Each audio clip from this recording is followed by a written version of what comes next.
अवघ्या 22 वर्षाची नगराध्यक्ष?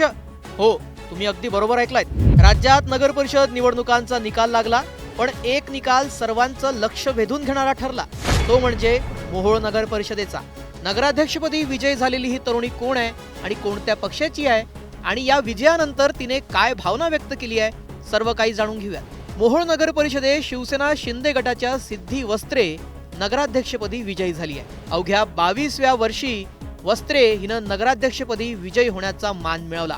राज्यात झालेल्या नगर परिषद निवडणुकीत जिथे अनेक अनुभवी आणि दिग्गज नेते पराभूत झालेत, तिथे अवघ्या 22 वर्षाच्या या तरुणीनं कमालच करून दाखवली आहे। या निवडणुकीला सामोरे जाण्यासाठी सर्वांनी संधी दिली, त्यासाठी सिद्धीने पक्षाच्या सर्व वरिष्ठांचे आभार मानले आणि टीकाकारांना आज उत्तर मिळालं असेल असं म्हणत विरोधकांना टोला लगावला।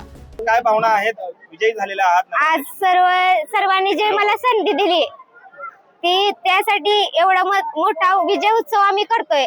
आम्ही सर्व इतके आनंद झालाय आम्हाला की ज्यांनी ज्यांनी माझ्यावर टीका केली त्यांच्या टीकेवर मात म्हणजे आमचा विजय।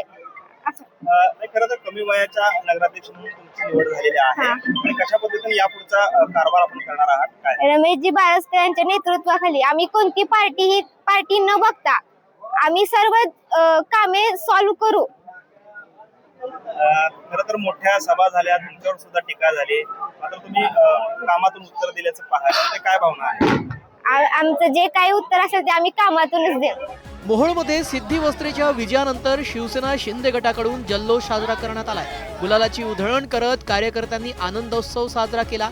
यावेळी राजन पाटलांनी पूर्ण ताकद लावली तरी मोहोळच्या जनतेनं त्यांना आज उत्तर दिलंय, असं शिवसेना शिंदे गटाचे पॅनल प्रमुख रमेश बारसकर म्हणाले।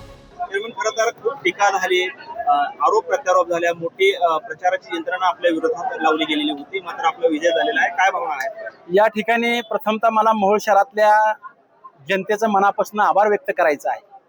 या ठिकाणी राजन पाटील माजी आमदार यांनी जंग पछाड मोहोळ शहरामध्ये त्यांची सत्ता आली पाहिजे याच्यासाठी आमदारांची फौज उभा केली, मंत्र्यांची फौज उभा केली आणि धनशक्तीच्या जीवावर या ठिकाणी मोहोळ शहरातल्या जनतेला आम्ही चिरडू अशा पद्धतीची भूमिका त्यांनी घेतली होती।